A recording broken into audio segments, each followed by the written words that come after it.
Right. Yeah, It's such a waste. absolutely. It's such a waste, I feel. But do you think a lot of your students that come in have this very like linear...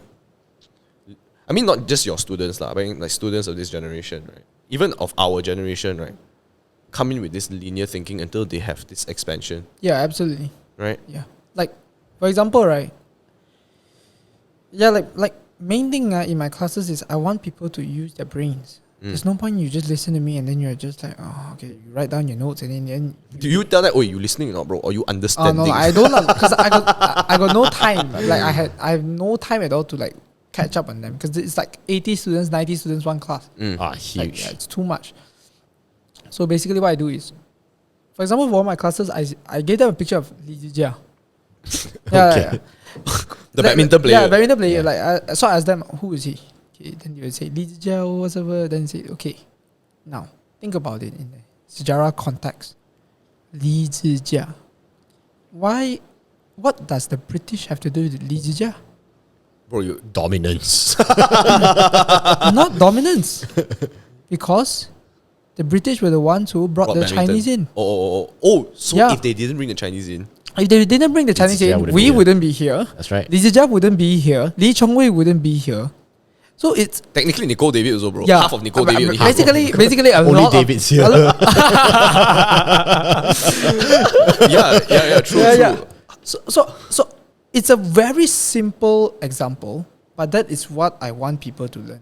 Like I want people to suddenly, oh wow, I never thought about it.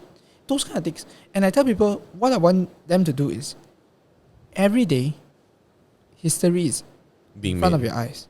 Oh. Like legit. Oh, that's true. History That's is true. in front of your eyes. Why? Like, for example, when you're driving the street, what's Jalan Marof? Who is Marof? Bro, who is Maro? Yeah, who is Bro, Marof? even Exactly. I don't know also. What is a bangsa? Yeah. So we do not know who the hell is Marof. But when you Google Marof, suddenly you realize, oh wow, Marof is actually someone who did this for the country, this and that. Right. It's Who the same is thing. Marof, by the way? Actually, I don't know. but because I got no time to check every street. Okay, but in Tamantun is different. Tamantun is basically a place for nationalists. Burhanuddin Helmi, Lorong Zabah, all these type of people, they're all there. True, and these are all famous nationalists of the country. I see. And so I tell people like, hey, this is sejarah, you know. When you go there, why do they have a street? What did they do? They fought for the country. They created Karya Creative, which is like comics lah. Yeah. Basically, Karya Creative back then 90% of students or the Stories and people art. do not know how to read. So the only way they could teach Visual. nationalism was through visuals.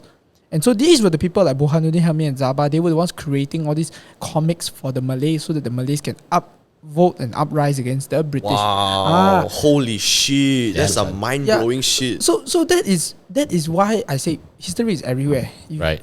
But because we have this negative view of history that whatever lah, sejarah boring lah, whatsoever, that we don't actually see the importance of it, or like it's right in front of our faces. I think the curiosity only arises when you're an adult. Yep. And then later on, you're like, bro, holy shit, bro.